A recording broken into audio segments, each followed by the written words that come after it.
So, what's trending? Bridging your Catholic faith with your everyday life. You're listening to Trending with Timmerie on Relevant Radio.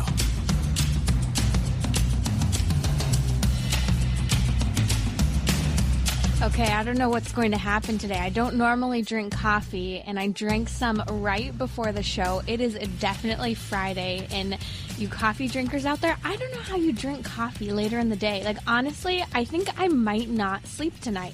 I mean, there's a very high possibility I won't sleep. And I mean, I probably had like maybe 10 tablespoons at most worth of coffee, like watered down with ice. Even my husband's like sitting here looking at me because I've like totally like taken from his latte storage of like, I'm going to totally like rat him out here, his coconut milk lattes that we make at home.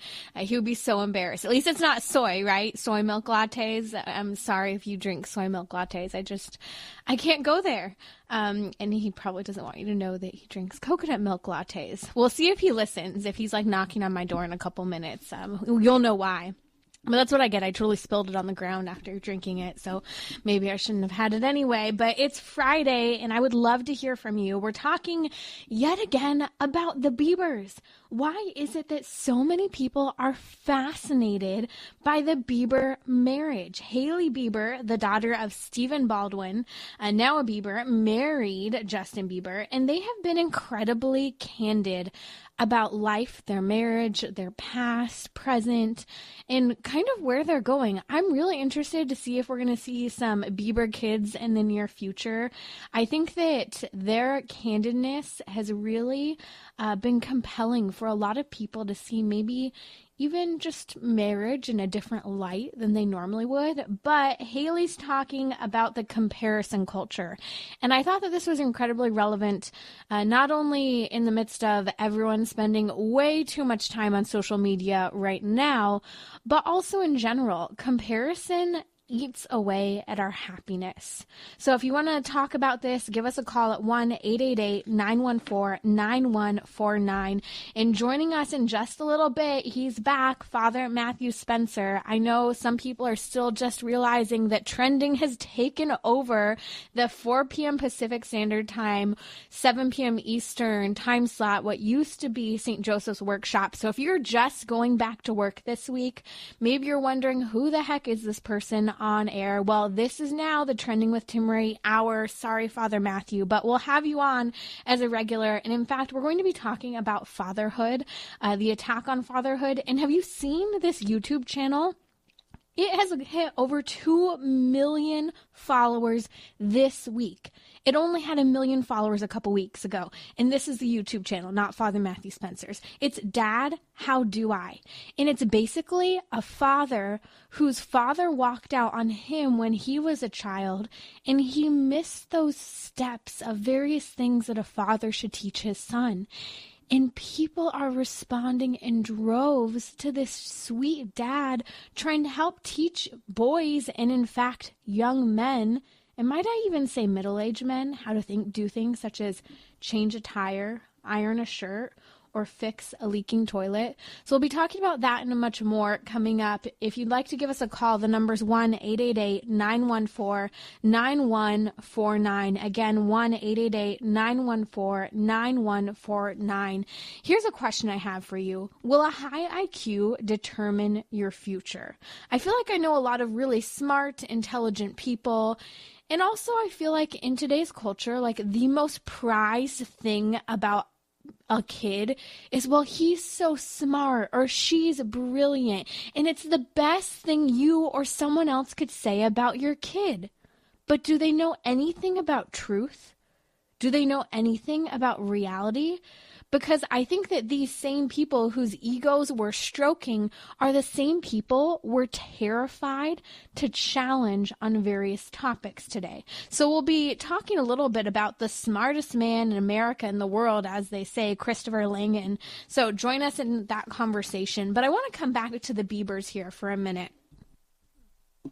So Hailey Bieber has come out talking about the comparison culture, and she's done a series of videos with Hillsong channel on YouTube. She's pretty involved in their church, and it's interesting to me because before I even want to talk about the comparison comments, in this video about comparison, she makes some opening remarks about marriage. And I thought this was a really profound comment about marriage from someone who's kind of gotten married pretty young. She's 23 years old, and, she's come from the modeling world. Her husband has been in, he's a pop music sensation. We won't play that song, Oh Baby, Baby, Whoa, because I'll be singing it all night as I can't sleep because I've had coffee. But it's really interesting. These two have some pretty good perspectives on marriage. So listen to this as she tells people not to get married if they're not willing to do something.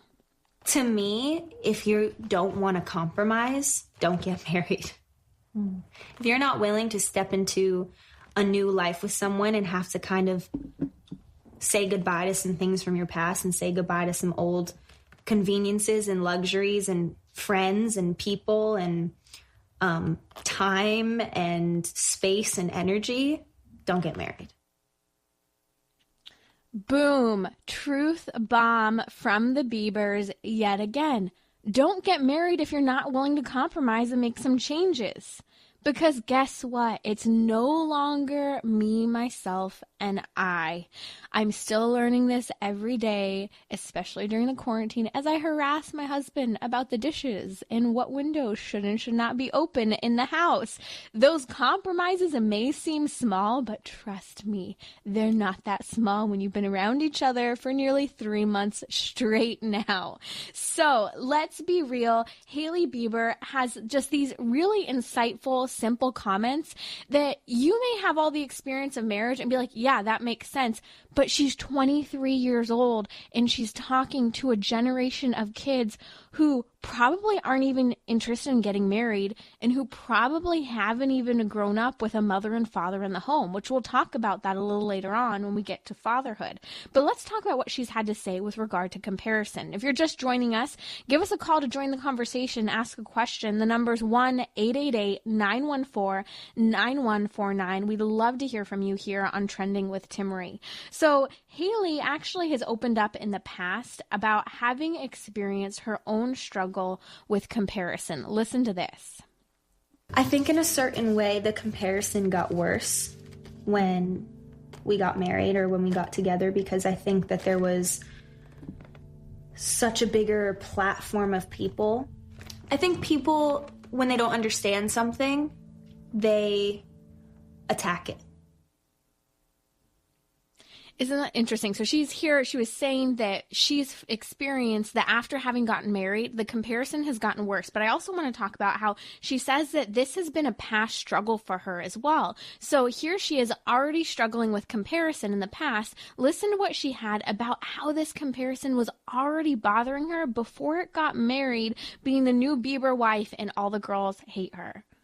There's always going to be somebody that's prettier and cooler, and there's going to be the next one coming up every week, basically.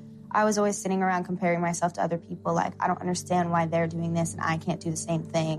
Why am I, like, so far behind in doing all of these things? But I think the biggest thing I've struggled with is I compare myself to people a lot. That clip is really important. Here's why. Hailey Bieber is this drop-dead gorgeous model. Okay, agree or disagree with me, whatever, right? But here she is. She's also married to Justin Bieber. Girls hate her. Can I say that again? Hate her. And here this girl is, she gets married, and people are just brutally attacking her on social media. Sure, your daughter might not be Hailey Bieber, you might not be Hailey Bieber, but in the world of digital media and social media, every single female is scrutinized either behind their back or to their face in public comments on social media. And so these comments that she makes, I think, really speak to a core issue for many young women today. And I'm going to touch on those 3 issues, but I want to play just this one last clip, how she talks about how social media has really been influencing these young women, but how it's influenced her as well. In the beginning, it was definitely a lot harder. I, would let it make me feel really insecure. I would really let it get to me. I mean, if somebody's like telling you every single day of your life that you'll never measure up to somebody else and that you're not as good as, or you're not as talented as, or you're not as pretty as, and it's like a constant reminder every single day, every time you open social media or whatever you do, that you're less than someone or you're less than something else, it's going to get to you. Because no matter what, if that's being thrown in your face every 2 seconds of the day, it's almost unavoidable at times. And it's interesting because just a few moments later in the interview, she talks about how, well, what do I do? Do I just literally like throw my phone out and get rid of it? Well, I think this is a question we have to ask to help especially women, not just in high school, not just in middle school, but as the years go on, get over this struggle with regard to comparison. And it's not just women, but I think it is a little more prominent, and here's why. Yesterday, we were talking about this tell-all from a writer who wrote for 2 decades for Cosmopolitan magazine. She talked about how Cosmo magazine has bred insecurity among young women. And here we are, Hailey Bieber, a model married to a pop music sensation, is talking about her own experience of how bad insecurity has been both before and after getting married to Justin. But here's what I think we have to pay attention to. Most all women are always asking these questions. Am I loved? And also, am I admired? Now, the problem is that we need to know who is she asking those 2 questions of. Because those are 2 important questions that get to the heart of who a woman is.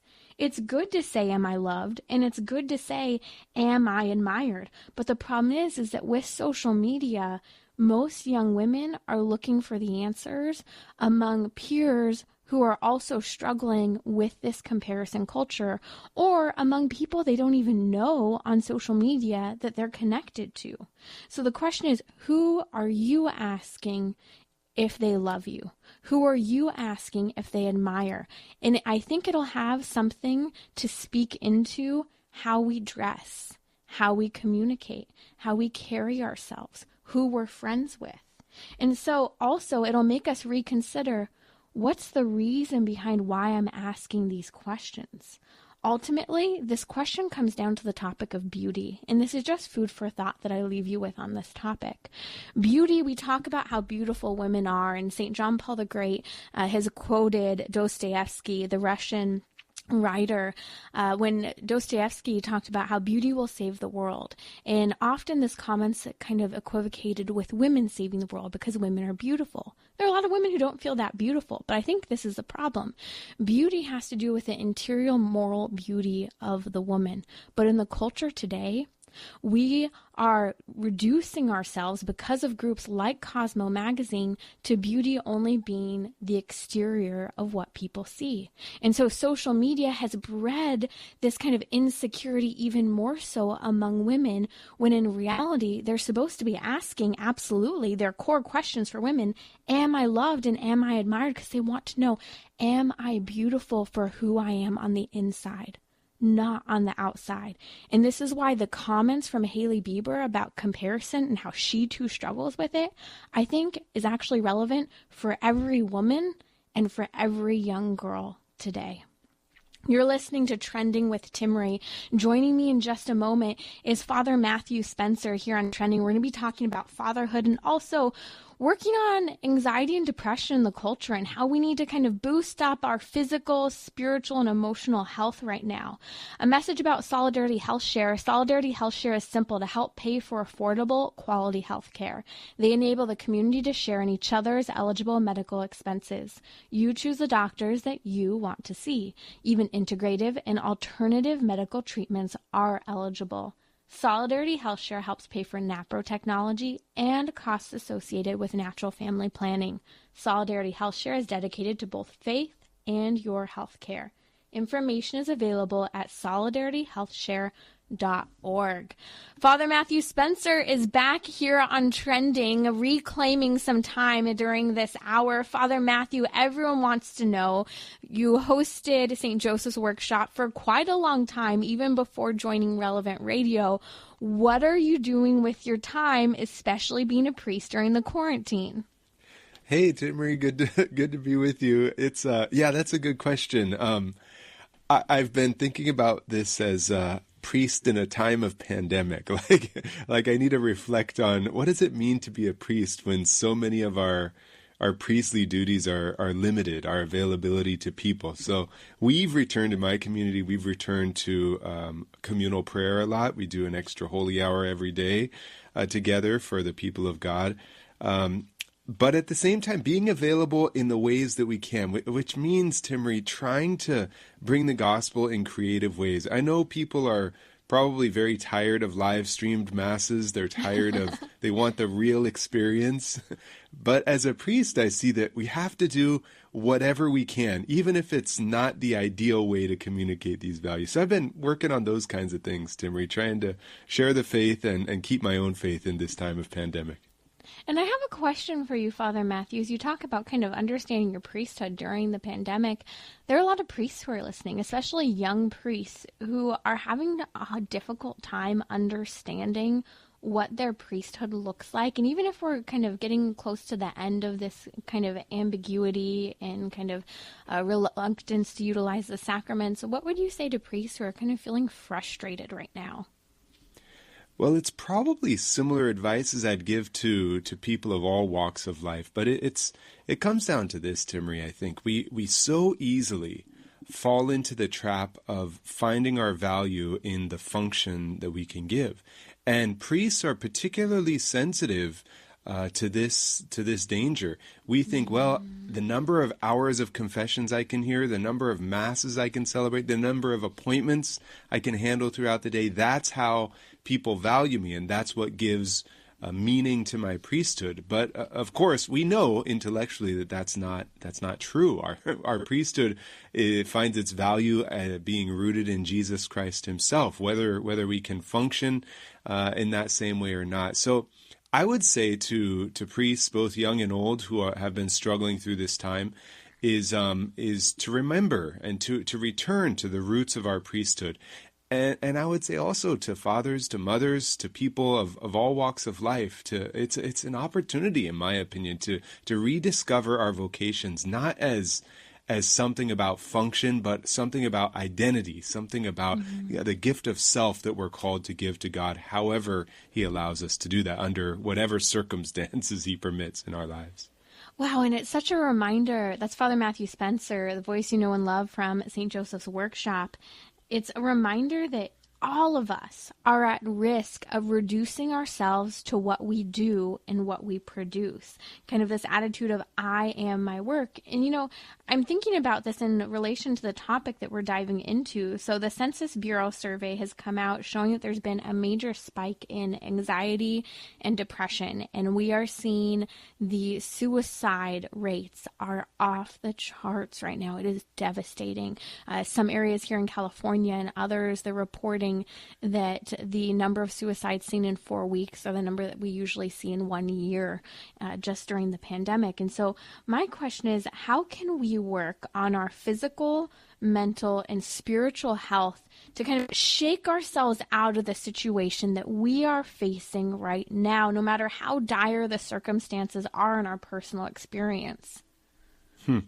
Yeah, that's the $1 million question, isn't it? How can we keep our sanity and our holiness in times of great difficulty? Well, first, I would say this, Timmerie. I am not immune to this trend. I have seen in my own life, in our own communities as Oblates of St. Joseph, the danger that's there that we can fall into greater distrust, which sometimes is manifested as anxiety. Sometimes it becomes a serious sadness, even depression in some people. So how do we battle that besides just good mental health practices like getting the right amount of sleep, keeping good schedules, making sure our lives are lived in a human, healthy way?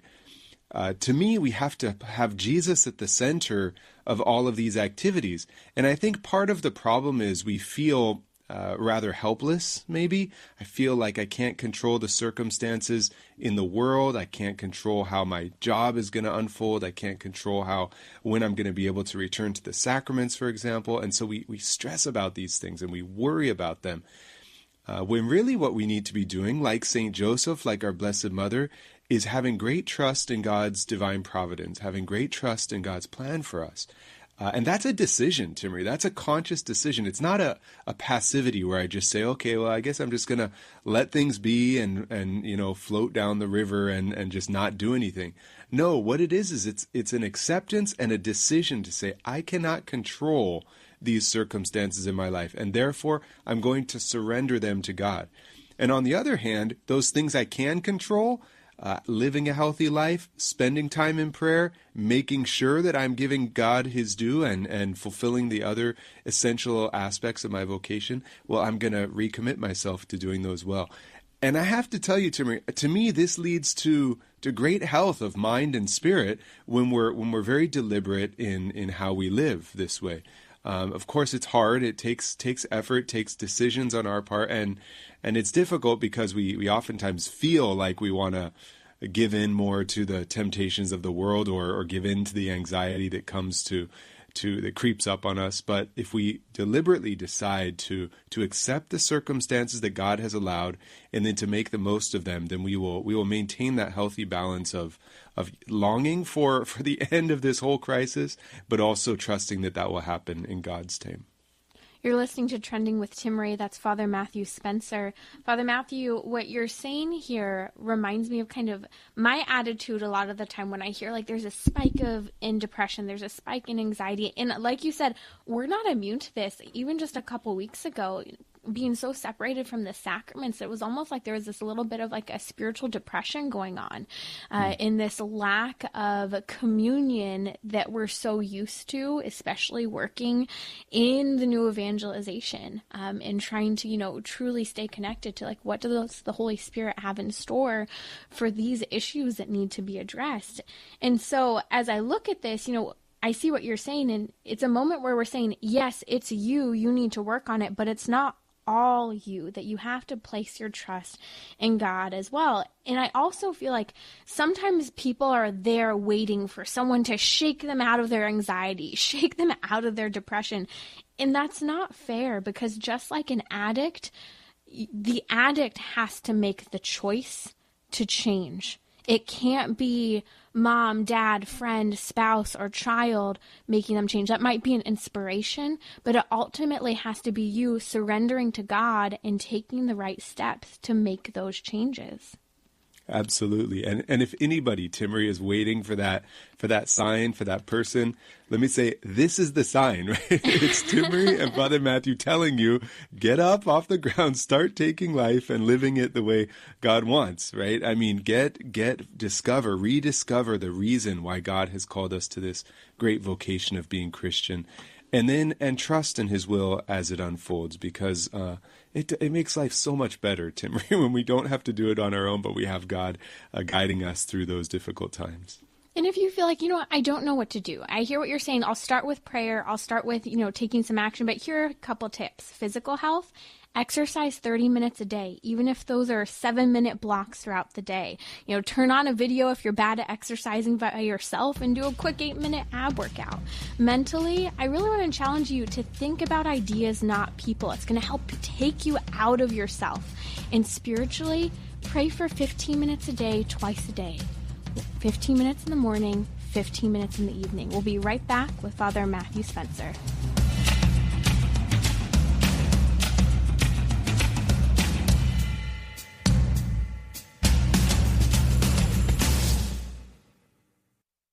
Today is May 29th, and Pentecost is 2 days away. By now, you've probably noticed a discrete image of Our Lady of Guadalupe on almost everything related to Relevant Radio, on our app, on our website, on our marketing materials.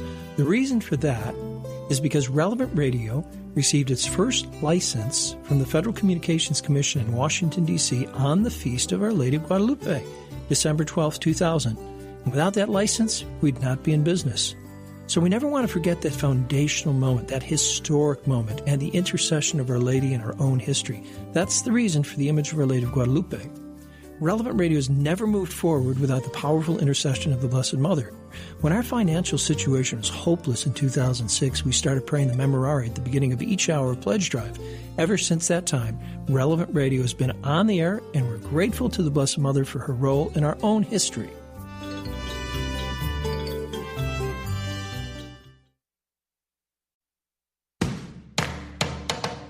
We're talking about what you're thinking about. You're listening to Trending with Timmerie on Relevant Radio and the Relevant Radio app.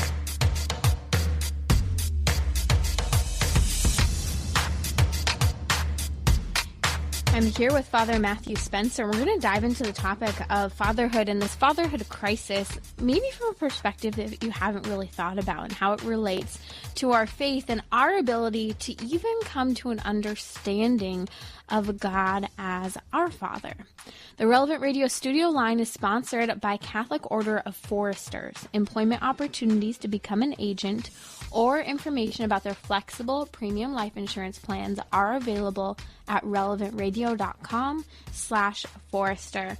Father Matthew Spencer, I'm looking at this extremely popular YouTube channel that has kicked off just over the last month. In fact, my producer sent it to me a couple weeks ago, and I'm just now discussing it. But in the meantime, I'm fascinated. So the channel's called Dad, How Do I? The middle of this week, it had close to 1 million followers. Today, it has well over 2 million followers. The creator is a father of two who grew up on his own without a father. His dad walked out when he was 12, and now he's trying to equip and teach other young men, boys, not to say even adult men, how to do things like change a tire, iron a shirt, put up a shelf, and any number of things. But the response, Father Matthew, people are so hungry for just the loving simplicity of this dad on YouTube, and they're sharing their stories about their own fathers who have been missing from their lives. Have you seen this at all? I have, Timmerie, and I think if I could just kind of give my 2 cents about why maybe it's taken the world by storm. What really struck me, the first thing that struck me was the very humble, simple, soft-spoken style of this dad.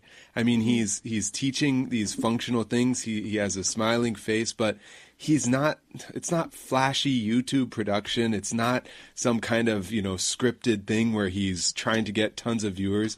He's just a dad that in a very simple, humble way wants to help young men. And I think that's what it's very disarming, Timmerie. When I saw it, I thought, this guy has 2 million views, but because there's something very, very just gentle about watching him and seeing what he's doing. On the one hand, it's beautiful. On the other hand, Timmerie, it's rather disconcerting to me how many young people need a father figure in their life like this. Finding a father figure on YouTube. What a time to live when so many are missing the fathers that they need and need to look to social media and YouTube to find those life tips of how to get by as a man in the world today. And I didn't get to watch this video before the show, but there's one video that says, "I am proud of you," with an exclamation mark. It's 3 minutes long. It nearly has 1 million views and is barely a week old. And I'm curious what he's saying, and I'm going to guess, based on the response of so many of these boys and men, that he's actually giving a message to young men that he's proud of them. Again, I didn't see it, but I just think it's interesting. If you look at kind of the numbers of views, it's one of the top kind of viewed videos on his channel.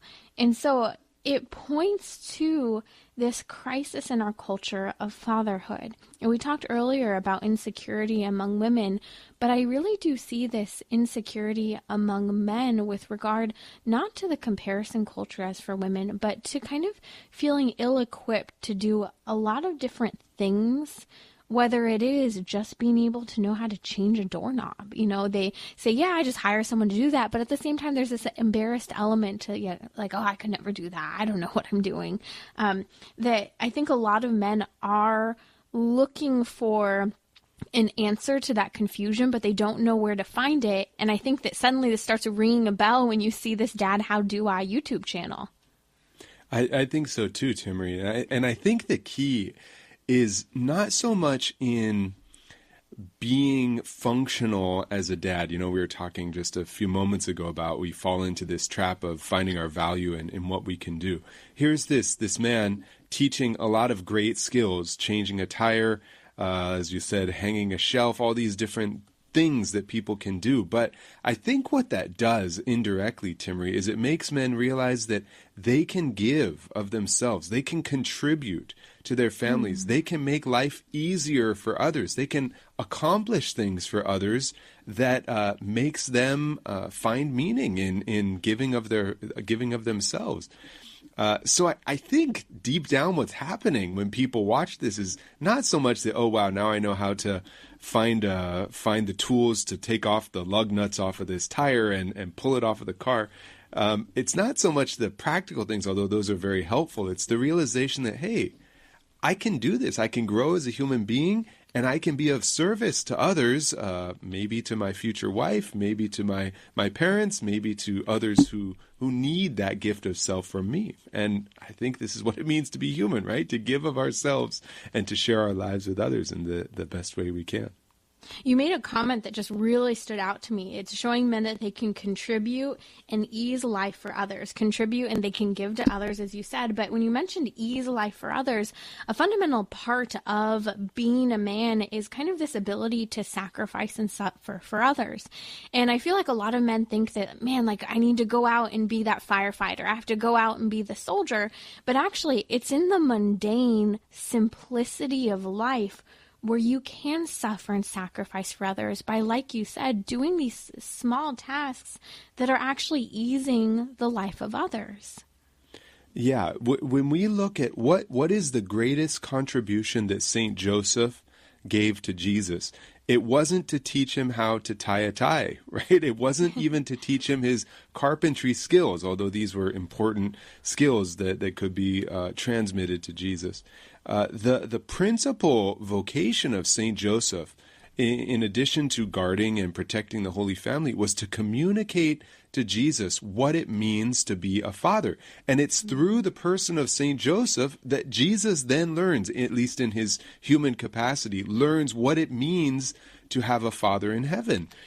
And this is what, this is what we need in the world today as men, not only that know how to provide, yes, that's important, not only that know how to work hard, which is also a great virtue and a contribution to the world, but men who in their identity can communicate to their children and communicate to the world the value of fatherhood and the value of living their lives to the full, their vocation to the full in image of our Father in heaven. That's Father Matthew Spencer, an oblate of St. Joseph, known here as a regular voice on Relevant Radio for quite a while, and he'll be joining us regularly on Trending as well. Father Matthew, when we tie in this topic of fatherhood, I keep thinking of this phrase, St. Joseph as the terror of demons, that has become increasingly more popular over the last couple of days. And it's interesting to me because I find people either love it or they have a visceral reaction to calling St. Joseph the terror of demons. And so in reading up and understanding a little bit better, well, why is he the terror of demons? It's because of his fatherhood. And when fatherhood is attacked in the culture, we come to kind of understand that the devil hates it when fathers, biological fathers, are good fathers, when priests are good fathers, when a pope is a good pope. Like, the devil hates this. And so St. Joseph as terror of demons, there's a lot of weight behind that intercessory prayer. Yeah, there absolutely is. When Joseph is referred to as the terror of demons, you can find that in the litany to St. Joseph, which is popularly recited throughout the month of March and by various communities. In my community, we pray it together daily.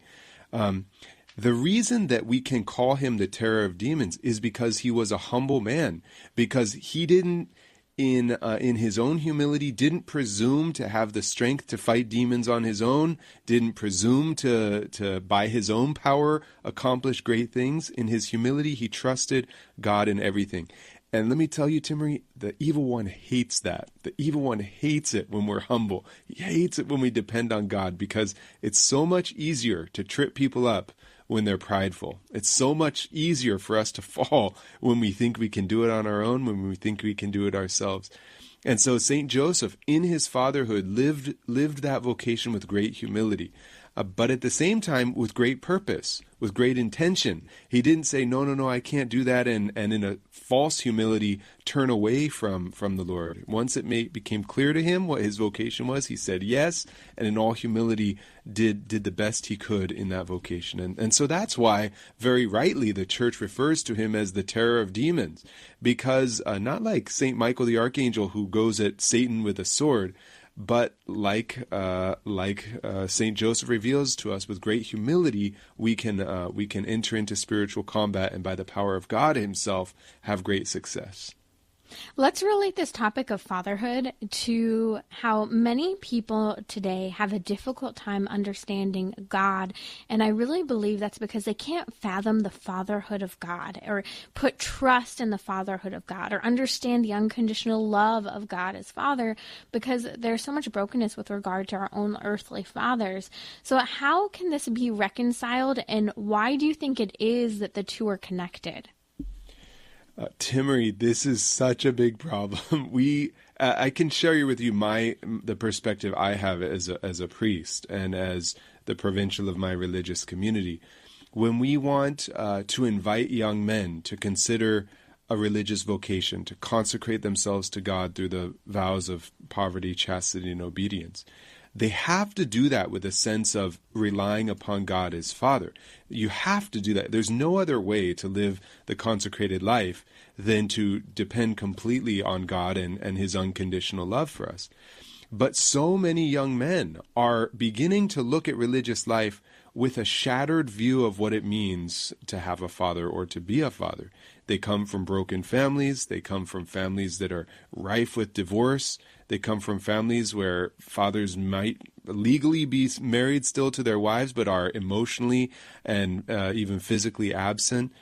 And so they come to discern their vocation and can't make that connection very often, because they haven't yet seen what it means to have an example of being a father. And I would say, Timmery, that this same reality extends to all vocations, even to women who need an example of strong fatherhood as well. If we don't have, if our young women in the world today don't have an example of what it means to be a strong father, to be a strong husband, they're gonna compromise so much and lower their standards so much that they're gonna think that marriage is something completely different than what it is. So yeah, I agree with you. This is a major crisis in the world today. The good news is that the Church gives us the solution, right? The Church gives us the remedy. We have the grace of God. We have the mercy of God. We have the forgiveness that's conferred upon us through the sacraments. And of course, we have the Eucharist to strengthen us to become the Christians we're called to be. So we don't need to become discouraged, but we do need to work hard to renew the identity of fathers and husbands in the world today for the good of our young people who need those examples. That's Father Matthew Spencer here on Trending with Timmery. And as I think about this, just as a final thought, no matter what your experience was or is with your own father, there is your Heavenly Father who loves you unconditionally. And that may be hard to think about considering the broken relationships we have here on earth, but he does. And if we just allow that, he will begin to heal those broken relationships even more so than this sweet, humble dad is on a YouTube channel with millions of views. And you don't have to go to YouTube to talk to him or listen to him. You have to just shut your door or just take a moment and pray the prayer. And there's a reason that Jesus gave us the prayer, the Our Father, because he knew that our own connection to our earthly fathers were only going to be a glimpse of the Heavenly Father, and that we still needed to have a better understanding of him. We'll be right back here on Trending with Timmery. That was Father Matthew Spencer. He'll be back soon. So, what's trending? Bridging your Catholic faith with your everyday life. You're listening to Trending with Timmery on Relevant Radio and the Relevant Radio app.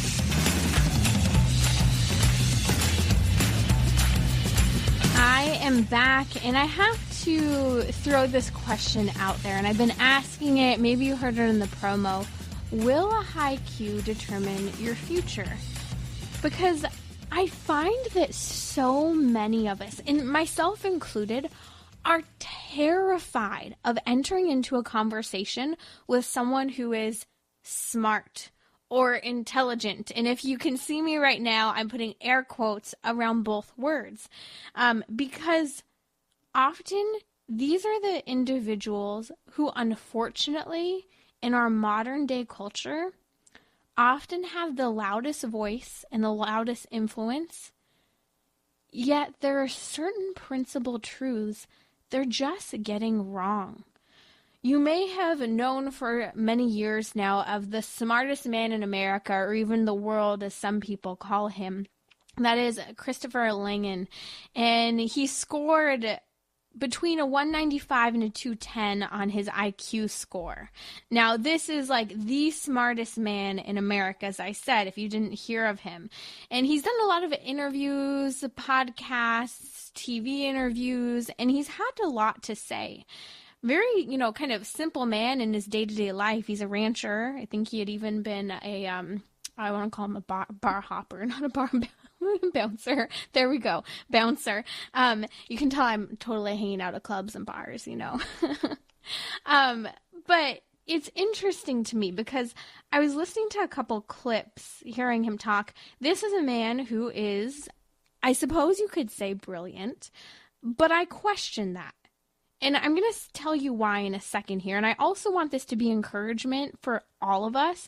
I'm not trying to downplay people's intelligence. And it's funny because he actually speaks about how there are a lot more people who aren't as smart as him, and that the less smart people tend to gang up on the smart people. And I find that interesting because I feel like in today's culture, often a lot of people are terrified to speak to people who are very intelligent, who know a lot of facts, who are sponges, as I call them. I wish I was a sponge. I'm not. Like, people who just have these memories that are incredible. And oh my gosh, I'm amazed by it. I mean, I have a lot of respect for intelligent people, but that doesn't mean we should be afraid of speaking to them.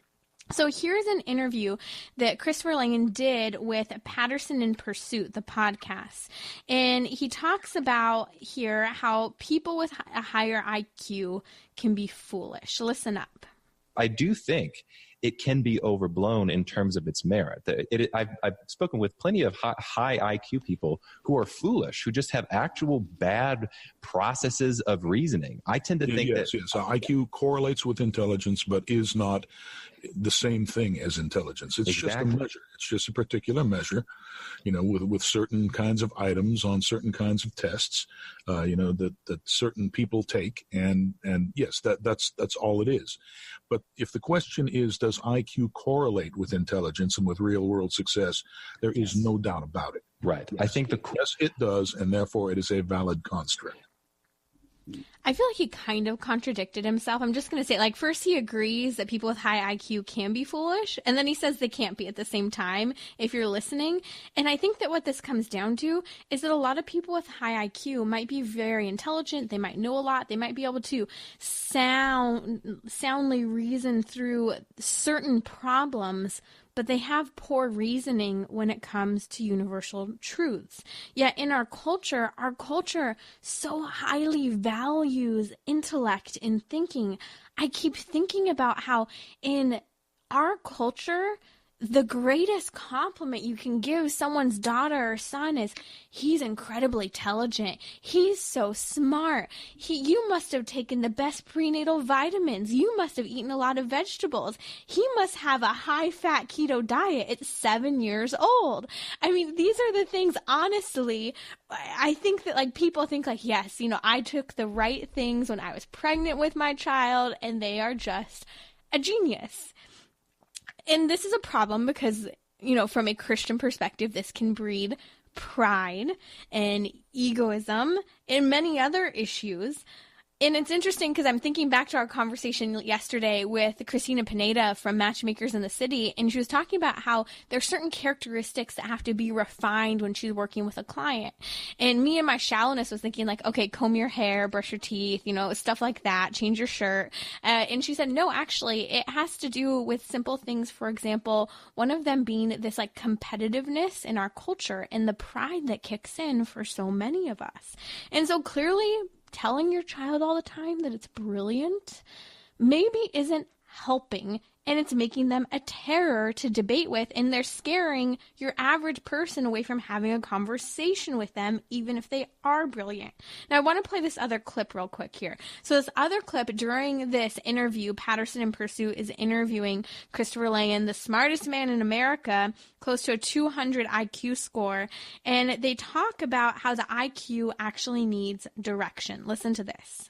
I think that IQ can be understood as kind of intellectual horsepower or mental horsepower, and if that is what it correlates to is mental horsepower, then it's no surprise that it would correlate with success in the world. But ideally, it would correlate with mental horsepower, but in fact, there is a directional component as well. If you're going to talk about a vector and you want to talk about impetus or the length of the vector, you're also going to have to talk about the direction in which it is pointed. When you said that some high IQ people just seem downright foolish in some respects, it means they have trouble pointing that vector. The vector is very long; it's got a big impulse associated with it, but they don't quite know where to point it. And that's the problem with IQ, because that directional aspect is missing from it. This is key. So someone can have an extremely high IQ, great ability for intelligence, but where are they directing it to? And here's the thing. Intelligence can lack truth. Think about it. There are a lot of really intelligent people who are spewing messages and ideologies that are false. And in fact, we are talking about one of them. Christopher Langan is pro-eugenics. He is in favor. I mean, listen to some of the things that he talks about how you should have to apply to have a child and make sure that you have no disease. And he talks about how we, quote, have to let only the fit breed. Sounds to me like Margaret Sanger, the founder of Planned Parenthood, just saying. But here's this question that I have here. People can be intelligent, but they can lack truth. I also know a lot of people who have a lot of knowledge, but they can lack wisdom. And so intelligence isn't as important as having morally sound doctrine, as knowing truth about God. And I want to remind each of us, don't let someone's intelligence scare you away from a conversation. Remember, Proverbs 27 verse 17 says, iron sharpens iron, and one man sharpens another. So in other words, what we do and say with others really helps to sharpen and challenge them. We each have gifts, and we each help to increase one another's intelligence and understanding of truth and morality in the culture. Today is May 29th, and Pentecost is 2 days away. By now, you've probably noticed a discrete image of Our Lady of Guadalupe on almost everything related to Relevant Radio, on our app, on our website, on our marketing materials. The reason for that is because Relevant Radio received its first license from the Federal Communications Commission in Washington, D.C. on the Feast of Our Lady of Guadalupe, December 12, 2000. And without that license, we'd not be in business. So we never want to forget that foundational moment, that historic moment, and the intercession of Our Lady in our own history. That's the reason for the image of Our Lady of Guadalupe. Relevant Radio has never moved forward without the powerful intercession of the Blessed Mother. When our financial situation was hopeless in 2006, we started praying the Memorare at the beginning of each hour of Pledge Drive. Ever since that time, Relevant Radio has been on the air, and we're grateful to the Blessed Mother for her role in our own history.